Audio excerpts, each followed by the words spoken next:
अस्सलामुअलैकुम स्टूडेंट्स, आज हम जीके पढ़ेंगे। तो सबसे पहले आप अपनी बुक देख लिए, class 8 general knowledge. Chapter start करने पहले इसका हम कंटेंट देखेंगे, सिलेबस यानी। तो आपको हमने पिछली बार बताया था कि आपका जो PA फर्स्ट का सिलेबस था यानी चैप्टर नंबर 1 to 18 वो हम नहीं पढ़ेंगे क्योंकि आप इसका टेस्ट ऑलरेडी दे चुके हैं। फिर हमने हाफ ईयरली एग्ज़ाम का सिलेबस बताया जिसका हम कंप्लीट कर रहे हैं, यानी सिलेबस जिसका पढ़ रहे हैं। उसमें हमने बताया था कि चैप्टर नंबर 19 से टोटल हमारा कहाँ तक है, 19 से हमारा टोटल है चैप्टर नंबर 31 तक, ठीक है, द ग्रैंड स्लैम्स तक। यहाँ तक हमारा जीके का सिलेबस है हाफ ईयरली का, जिसमें हम कितना पढ़ चुके हैं, 2 पार्ट हम पढ़ चुके थे, पार्ट नंबर 5 और पार्ट नंबर 6, यानी चैप्टर नंबर 19, 20, 21, 22, 23 पार्ट नंबर 5 में पढ़ लिया था। पार्ट नंबर 6 में हमने पढ़ा था chapter number 24, chapter number 25, chapter number 26, यानी 19 से हम 26 तक ऑलरेडी हम कंप्लीट कर चुके हैं। अब हमें क्या पढ़ना है, चैप्टर नंबर 27 to 31 यानी पार्ट नंबर 7 में 27 से 31 चैप्टर तक हमें पढ़ना है। तो पेज नंबर 33 पर चैप्टर नंबर 27 से स्टार्ट करते हैं। Chapter number 27 page number 33 open कर लिए। Page number 33 Olympic talk chapter number 27। यहाँ पर हर बार की तरह टॉप पर क्या लिखेंगे, पार्ट लिखेंगे। पार्ट हमारा कौन सा है, 27। डेट कौन सी है, डेट हमें वो लिखनी है जिस दिन ये वीडियो यूट्यूब पर अपलोड होगी, मतलब जिस दिन ये वीडियो यूट्यूब पर आएगी उस दिन की यहाँ पर आप डेट लिख दिएगा। पहला है identify these 2012 London Olympics champions. ये हमारे लंदन में जो ओलंपिक्स हुआ था 2012 में, उसमें ये चैम्पियंस बने, ये जीते। इन लोगों के हमें नाम बताने हैं, इन्हें आइडेंटिफाई करना है। ये एक है 5 1 10 100,000 5,000 मीटर और 1 10 100,000 10,000 10,000 मीटर की रेस, ठीक है। 5,000 मीटर और 10,000 मीटर जो मैराथन रेस होती है उसमें इन्होंने ये जीते। इनका नाम क्या है, कैनेनिसा। कहाँ से थे, यूथोपिया। यूथोपिया क्या है, इथोपिया ये जगह का नाम है जहाँ के ये थे, ठीक है। कहाँ से थे ये, कैनेनेसिया। कहाँ के थे ये, इथोपिया के। नाम क्या है इनका ये नेम है कैनेनेसिया, ठीक है। कैनेनेसिया इनका नाम है और इथोपिया इनकी जगह का नाम है, इथोपिया, ठीक है। और ये रेसलिंग, इन्होंने रेसलिंग में जीता था। आपको इनका नाम पता ही होगा, ये सुशील कुमार, ठीक है। तो आपको तो इनके बारे में पता ही होगा, ये रेसलर रह चुके हैं और रेसलर हैं ये। 2012 लंदन ओलंपिक में चैम्पियन बने थे। उसके बाद 100 मीटर की जो रेस होती है, स्प्रिंट 100 मीटर स्प्रिंट जो होती है, उसमें ये शैली एम फ्रेशवर कहाँ की थी, जमाइका जो जगह है वहाँ की थी, ये चैम्पियन बनी थी। किसमें, 100 मीटर स्प्रिंट में। फिर नेक्स्ट है हमारा B part, name these Indians. आपको ये नाम साफ नज़र आ रहा होगा, कैनेनेसिया इथोपिया के थे, फिर सुशील कुमार, फिर ये शैली एम फ्रेशवर जमाइका जगह का नाम है। फिर आए नेम दीज इंडियंस, एक minute, name these Indians who narrowly missed winning an Olympic medal. इन तीनों ये जो हैं ये समझ लिए बिल्कुल ओलंपिक में मेडल जीतते जीतते बच रह गए, मतलब बस ये थोड़ा सा कुछ डिफरेंस रह गया वरना ये जीत सकते थे। पहले हैं यहाँ पर शूटिंग में 2012 में, ये लंदन में हुआ था, 2012 के लंदन में ही मतलब जो हुआ था ओलंपिक, वहाँ पर जॉयदीप कर्मकर, ये कहाँ, ये तीनों कहाँ के हैं, इंडियंस हैं ये तीनों। ये समझ लिए बस थोड़ा सा चूक गए वरना ये ओलंपिक मेडल जीत के ही लाते, ठीक है। क्या नाम है इनका, ये शूटिंग में मतलब इन्होंने निशानेबाजी में कंपटीशन लिया था, मतलब निशानेबाजी में पार्टिसिपेट किया था और ये बस थोड़ा सा मिस कर गए थे वरना ओलंपिक मेडल इनके हाथ में होता। क्या नाम है इनका, जॉयदीप करमरकर। उसके बाद 400 मीटर की जो हर्डल रेस होती है उसमें 1984 में लॉस एंजिल में हुआ था, ठीक है। 2012 में नहीं, 2012 में इनका था, ये 1984 में जो ओलंपिक हुआ था लॉस एंजिल में हुआ था। इनका नाम है पीटी उषा, ठीक है, पीटी उषा। ये थोड़ा सा इन्होंने मिस कर दिया वरना ये भी इनके हाथ में भी 1984 का ओलंपिक मेडल होता। फिर 400 मीटर रेस जब 1960 में रोम के अंदर हुआ था ओलंपिक मेडल, तो वो मिल्खा सिंह, आपने सुना होगा मिल्खा सिंह, तो मिल्खा सिंह फ्लाइंग सिख के नाम से जाने जाते हैं इंडिया के। तो इन्होंने रोम के अंदर जब हमारा 400 मीटर रेस में 1960 के अंदर जब ओलंपिक चल रहा था तो मिल्खा सिंह भी ऐसे ही थोड़ा बहुत चूक गए जिसकी वजह से ओलंपिक मेडल नहीं हासिल कर पाए। फिर सी पार्ट है हमारा, name these Indian sportings who have brighten the nation's name in 2012 London Olympic. ये जो स्पोर्ट्समैन हैं इनके नाम बताने हमें। 2012 जो लंदन में ओलंपिक हुआ था उसमें ये सारे जीत के आए थे, ठीक है, ये सब जीत के आए थे। और साथ में 2012 में मैंने बताया ना लंदन ओलंपिक्स में ये भी जीते थे, ये भी जीते थे, ये भी जीते थे। ये हमारे इंडिया के थे सुशील कुमार। और यहाँ है हमारे ये सारे इंडियंस हैं हमारे जो इंडिया के लिए मेडल्स लेके आए, जीत कर आए, इंडिया का नाम रोशन करके आए। पहले हैं यहाँ पर हमारे विजय कुमार, दूसरे हैं गगन नरंग, तीसरी हैं मैरी कॉम। मैरी कॉम आपने मूवी भी देखी होगी और इनके बारे में पढ़ा भी होगा काफ़ी। युगेश्वर दत्त, और चौथे हैं हमारे युगेश्वर दत्त। ये कौन थी? बॉक्सिंग फाइटर थी ये, ठीक है, बॉक्सिंग करती थी ये। नेक्स्ट पेज नंबर 34 ओपन करिए। Indian stadiums. अब इंडिया के अंदर स्टेडियम्स के बारे में हम देखेंगे कहाँ पर कौन सा स्टेडियम है। यहाँ पर 26 जगह के नाम हैं और 26 स्टेडियम्स हैं, ठीक है। ये हमारे स्टेडियम्स के नाम है, 26 स्टेडियम्स हैं और 26 जगहों के नाम दिए हैं। बताना है हमें कि कहाँ पर कौन सा स्टेडियम है इंडिया के अंदर। Stadium is a place where different sports are played at watched by people in masses. Stadium क्या है? एक ऐसी जगह होती है जहाँ पर अलग अलग तरह के स्पोर्ट्स, अलग अलग तरह के गेम्स खेले जाते हैं and watched by people in mass. और बहुत सारी भीड़ में लोग बाग आते हैं वहाँ पर देखने के लिए, उसे हम क्या कहते हैं? Stadium. Match these stadium with the cities they are located in. ये कह रहे हैं उन सिटीज़ से इन स्टेडियम्स के नाम मिलाइए जहाँ पर ये जिस सिटीज़ में ये स्टेडियम मौजूद हैं। पहला स्टेडियम है हमारा बाराबत्ती स्टेडियम। तो बाराबत्ती स्टेडियम कहाँ पर है? ये कटक में है, ठीक है। बाराबत्ती स्टेडियम कहाँ पर है? कटक। क्या नाम है इसका सिटी का? कटक। कटक जो सिटी है, जो वहाँ पर शहर जो है, वहाँ पर क्या है? बाराबत्ती स्टेडियम। फिर आया हमारा ग्रीन पार्क। ग्रीन पार्क कहाँ पर है हमारा? तो ग्रीन पार्क है कानपुर में। कहाँ पर? कानपुर में। फिर आया ईडन गार्डन। तो ईडन गार्डन आपने कई बार सुना होगा आईपीएल में। तो ईडन गार्डन कहाँ है हमारा? थर्ड। तो ये है हमारा कोलकाता में। कहाँ पर है हमारा? कोलकाता में।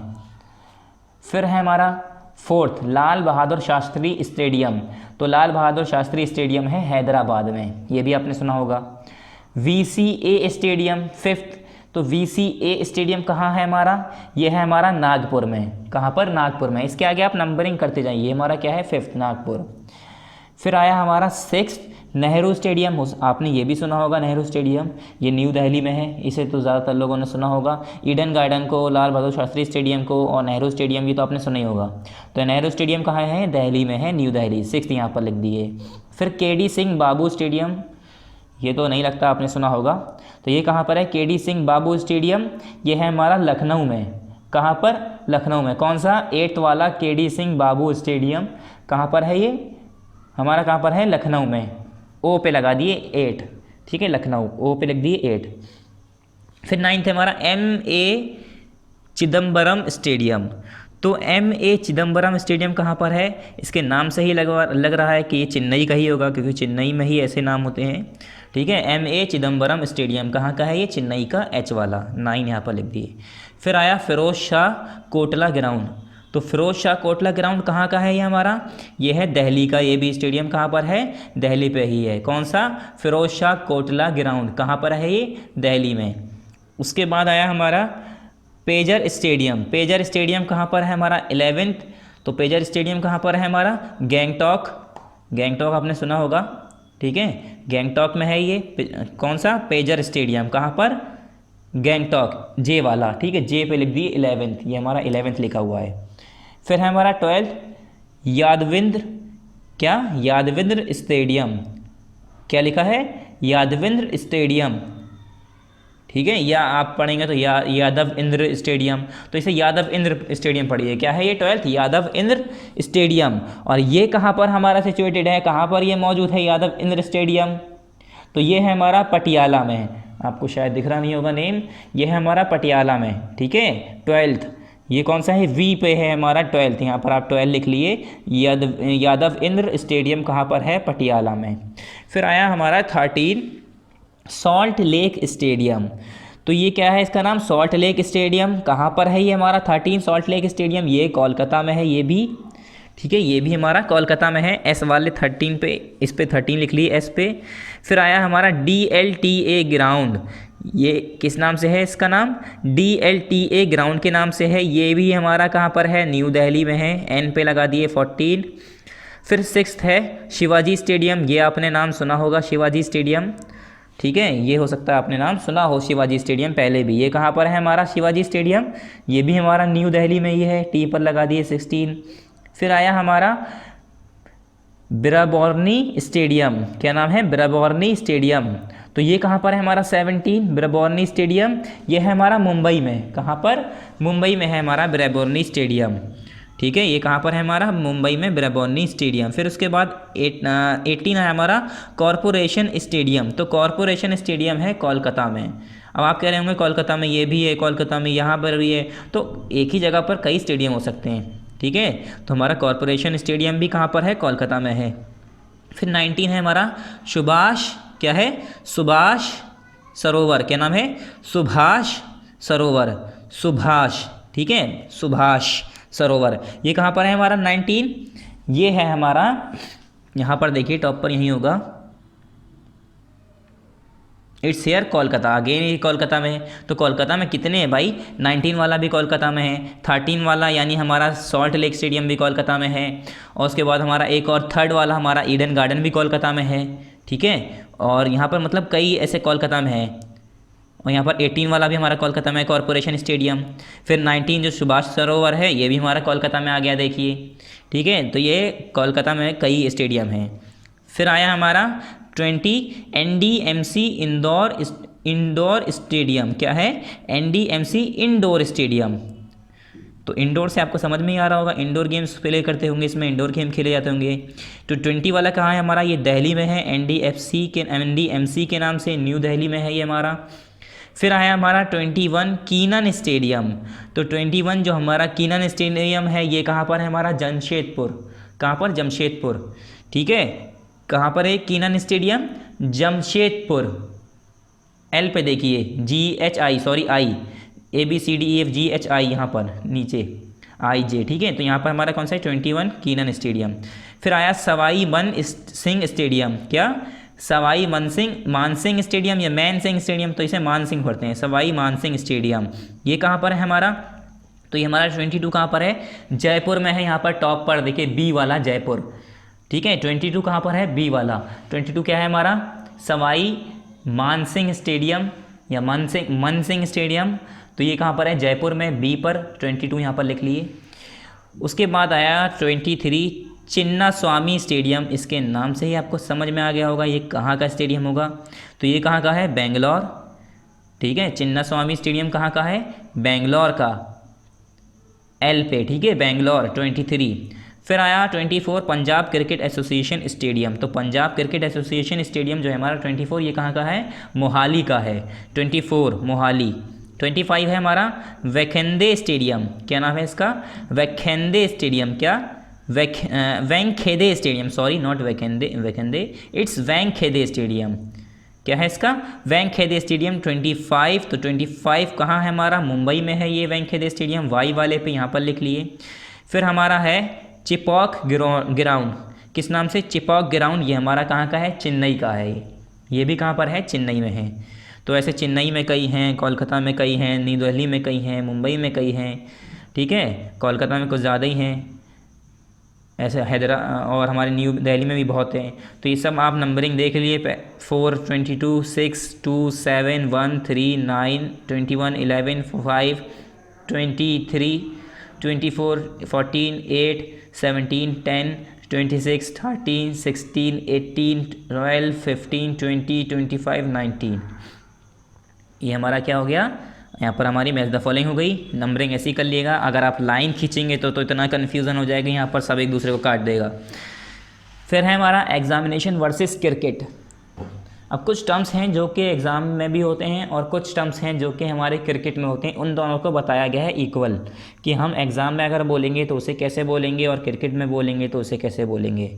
An activity nowadays, cricket mania is in the air and likely examination is a formal test that you have to take to show your knowledge and ability। ये कह रहे हैं आज के दिनों में क्रिकेट तो बहुत ही ज़्यादा मशहूर है, हर कोई इसे जानता है, हवाओं में छाया हुआ है। और हमारा जो टेस्ट होते हैं, एग्ज़ाम्स होते हैं, वो हम जो देते हैं, टेस्ट देते हैं, वो किस लिए देते हैं, वो क्या करने के लिए, हमें ये बताने के लिए कि हमारी नॉलेज कितनी है, या हमारी नॉलेज, हमारी एबिलिटी चेक करने के लिए हमारा जो टेस्ट होता है उसे हम क्या कहते हैं, एग्ज़ाम। ये कह रहे हैं रीड एंड अंडरस्टैंड, ये कह रहे हैं पढ़ो और समझो।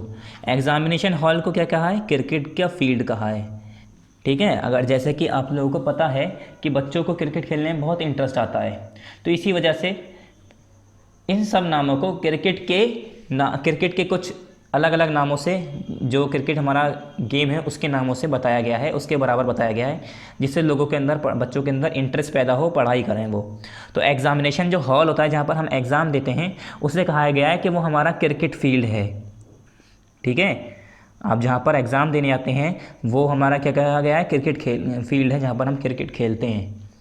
फिर एग्ज़ाम जो होता है, एग्ज़ामाइन जो होता है, सॉरी नॉट एग्ज़ाम, एग्ज़ामाइन जो एग्ज़ाम देने वाला होता है उसे हम क्या कहते हैं? बैट्समैन, जो क्रिकेट खेलने वाला होता है, यानी जो बैटिंग करने जा रहा होता है, उसे हम क्या कहते हैं? एग्ज़ामाइन। जैसे हम लोग जो एग्ज़ाम देने जा रहे हैं, हम लोग क्या हो गए? बैट्समैन हो गए। और जो हम जहाँ पर एग्ज़ाम देने जा रहे हैं वो क्या हो गया? हमारा फील्ड हो गया, हमारा ग्राउंड हो गया, यानी एग्ज़ाम हॉल। फिर हमारा क्या है? एग्ज़ामिनर, जो एग्ज़ाम लेने आते हैं, जिसे हम क्या कहते हैं? बॉलर, जो हमें, सॉरी अंपायर, जो क्या देते हैं हमें? जो अंपायर क्या करते हैं? वो चेक करते हैं। एग्ज़ामिनर जो होते हैं, जो एग्ज़ामिनर देखते हैं कोई चीटिंग तो नहीं कर रहा है। ठीक है, किसने पेपर कर लिया, किसे पेपर चाहिए, किसे शीट चाहिए, तो एग्ज़ामिनर का काम क्या होता है? ये देखना। अंपायर का काम क्या होता है? कि कोई आउट तो नहीं है, 4 रन है, 6 रन है, नो बॉल्स, बाउंस, ठीक है, फर्स्ट बाउंस, सेकंड बाउंस, की सारी चीज़ें अंपायर देखता है। इसी तरह से हमारा एग्ज़ामिनर अंपायर का काम करता है। फिर पेपर सेटर, जो पेपर सेट करते हैं कि हमारा पेपर इतना हार्ड होगा, ये वाले क्वेश्चन इसमें रखने हैं। तो बॉलर क्या करता है कि मैं बाउंस मारूंगा, इस बार यॉर्क मारूंगा, ठीक है, इस बार स्विंग करूंगा। तो बॉलर एक तरह से क्या होगा? वो हमारा पेपर सेट करने वाला जो होता है, पेपर सेटर, उसे बॉलर कहा गया है।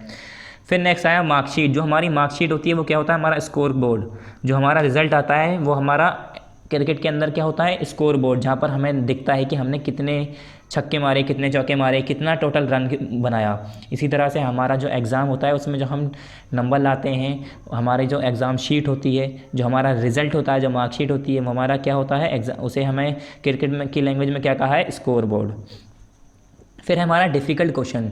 जो डिफ़िकल्ट क्वेश्चन होती है उसे हम क्या कहते हैं? गुगली। ये तो गुगली बॉल थी, मतलब जो खेल नहीं पाता है। अब ये इसे रिलेट क्यों कर रहे हैं? इससे कि आपका इंटरेस्ट पैदा हो जाए इन सब चीज़ों में और पढ़ाई शुरू कर दें, पढ़ने में मन लगे। इजी क्वेश्चन होते हैं उसे हम क्या कहते हैं? बाउंड्री, मतलब चौका। और जो हमारा पेन होता है वो हमारा क्या होता है? बैट होता है। हमारा जो बैट होता है, हमारे पास जो हम एग्ज़ाम में जब बैठते हैं तो हमारे पास जो पेन होता है वो हमारा बैट का काम करता है। जो हमारे क्वेश्चन पेपर होते हैं वो हमारे क्या होते हैं? बॉल होते हैं। उसी पर तो खेल रहे होते हैं पेन से, यानी उसी पर तो काम कर रहे होते हैं। कॉट, चीटिंग, अगर कोई चीटिंग करता हुआ पकड़ा जाता है यानी वो रन आउट हो गया। ठीक है, और अगर कोई पेपर कैंसिल हो गया कि पेपर नहीं होगा तो उसे हम क्या कहते हैं? क्लीन बोल्ड हो गया। फिर है हमारा सिटिंग आइडियल, बैठना, सिटिंग आइडियल, प्लेइंग डिफेंसिव, मतलब संभल के खेलना। फिर प्रिंसिपल, जो प्रिंसिपल होता है उसे हम क्या कहते हैं? Leg umpire. जो हमारे स्कूल के प्रिंसिपल होते हैं उसे हम क्या कहेंगे? लेग एम्पायर, जिसका फाइनल डिसीजन होता है। फिर आए हमारे क्वेश्चंस आउट ऑफ कोर्स। अगर हम कहते हैं हमारे क्वेश्चन आउट ऑफ कोर्स है, हमारे सिलेबस से नहीं है, क्वेश्चन हमारे बाहर से आए हैं, तो वो क्या होती है? वाइड बॉल, जो क्रीज से बाहर निकल जाती है। फिर आया हमारा डिस्टिंक्शन इन 3 सब्जेक्ट। 3 सब्जेक्ट में डिस्टिंक्शन लाना, यानी 75 नंबर से ऊपर लाना, तो उसे हम कहते हैं डिस्टिंक्शन आना। तो हम इसमें क्या कहते हैं? अगर हम 3 बार लगातार छक्के मार दें, चौके मार दें, तो हम क्या कहते हैं? हैट्रिक हो गई, या 3 विकेट ले लें। फिर आया स्लोपिंग बाय एग्जामिनर। इस एग्जामिनर के ज़रिए स्लोप होना, थप्पड़ पड़ना। ठीक है, नो बॉल, उसे हम क्या कहते हैं? No ball. First position school के अंदर अगर आपकी पहली पोजीशन आती है तो उसे हम क्या कहते हैं? Man of the series. ऐसी तो क्रिकेट के अंदर जो सबसे अच्छा खेलता है उसे कहते हैं मैन ऑफ द सीरीज़, और स्कूल के अंदर फर्स्ट पोजीशन आती है तो हम कहते हैं ये टॉपर है। ठीक है, मतलब स्कूल के अंदर फर्स्ट पोजीशन लाया है। फिर अटेम्प्ट नो क्वेश्चन, अगर आपने कोई क्वेश्चन अटेम्प्ट ही नहीं किए, छोड़ दिए, सारे क्वेश्चन नहीं हुए आपसे, उसे हम क्या कहते हैं? डक करना, मतलब बॉल को खाली छोड़ देना। टॉपर इन द स्कूल, और जो स्कूल में फाइनली जो टॉपर निकल के आता है उसे हम क्या कहते हैं? मैन ऑफ द मैच, पूरे मैच का टॉपर। ठीक है,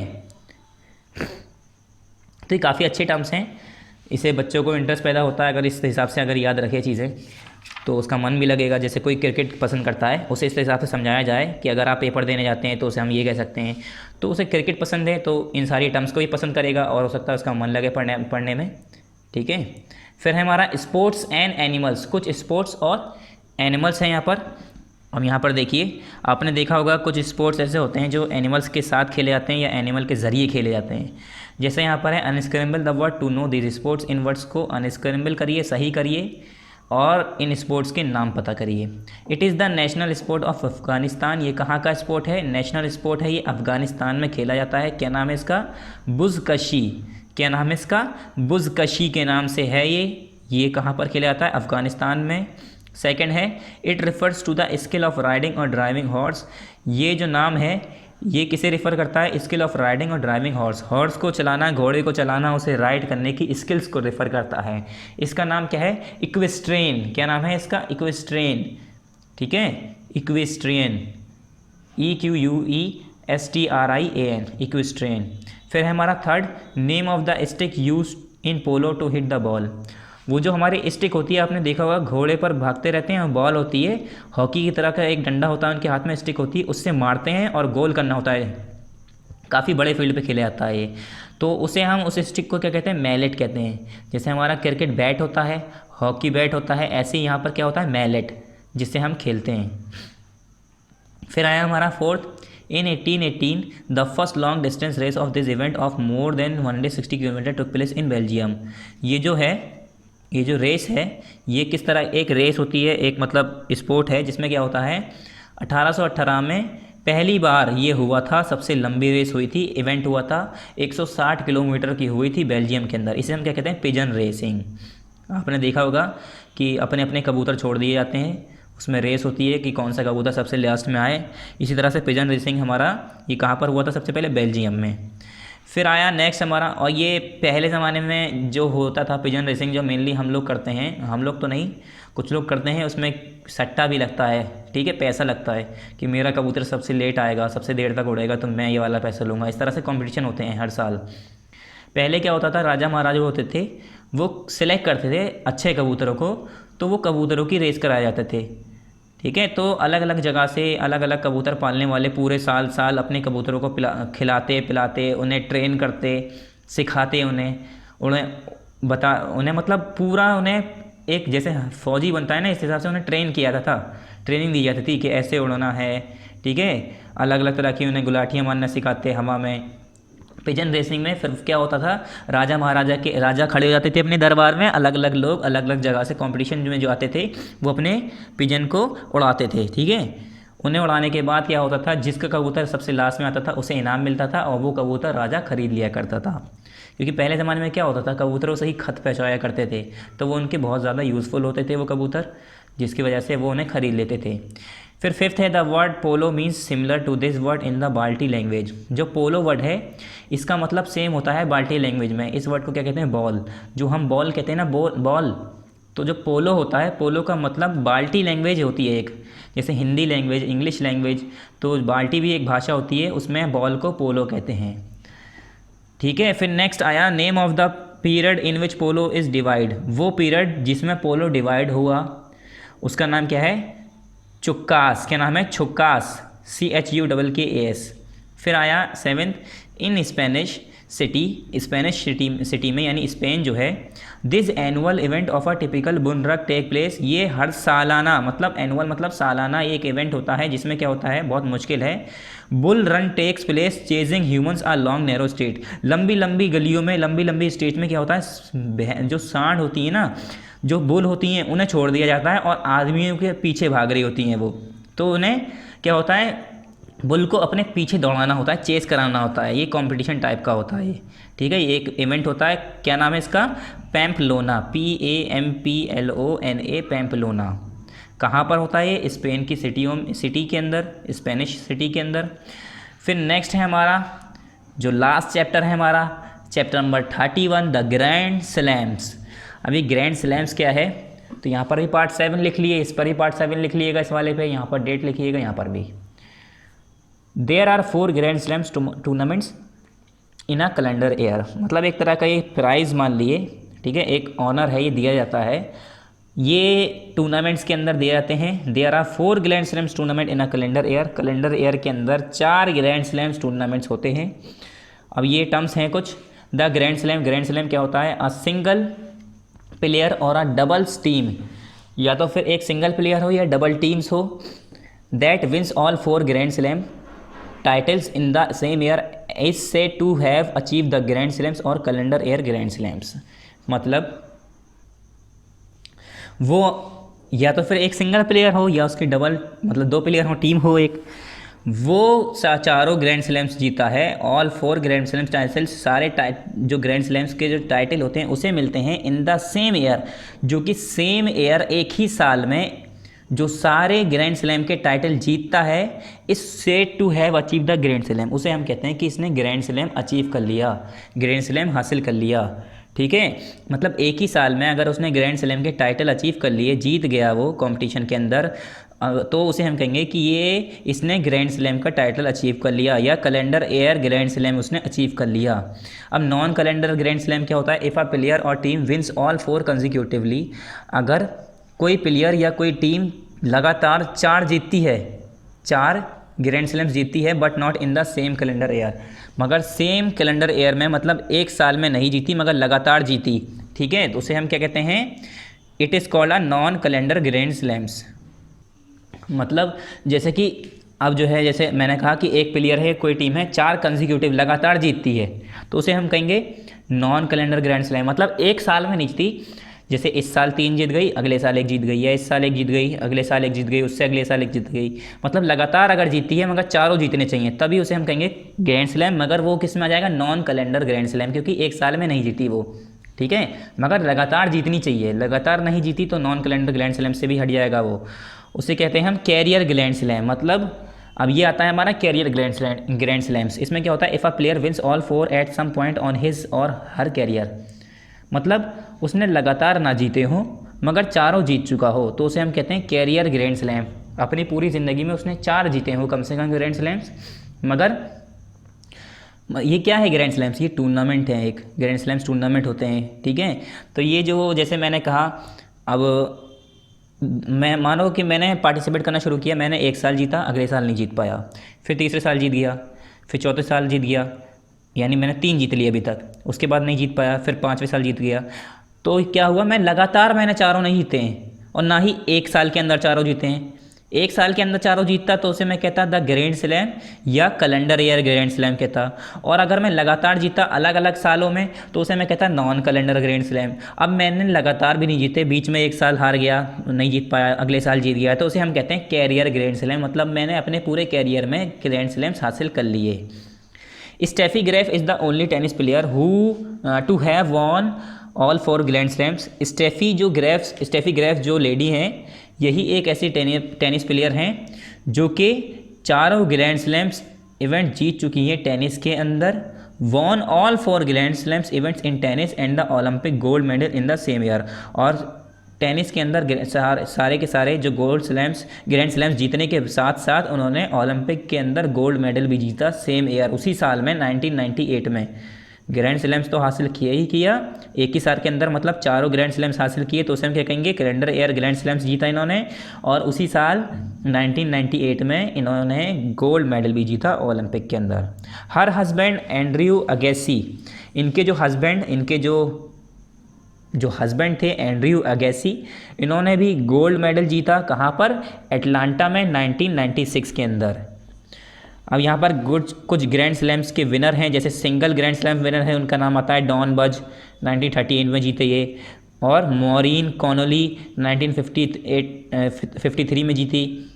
उसके बाद रॉड लेवर 1962 में जीते, और उसके बाद 1969 में भी यही जीते, और मार्गरेट स्मिथ कॉर्ट ये 1970 में जीते। ये सिंगल ग्रैंड स्लैम्स थे, मतलब अकेले, कोई टीम नहीं थी इनकी, अकेले प्लेयर थे। स्टेफी ग्राफ 1988 में। अब यहाँ पर डबल्स आ गए, मतलब टीम्स, ये जो टीम्स थी उन्होंने जीता। इसमें क्या है, कौन कौन है? फ्रैंक सेगमेन एंड कैन मैकजो, ठीक है, और ये क्या है? मैकग्रेगर।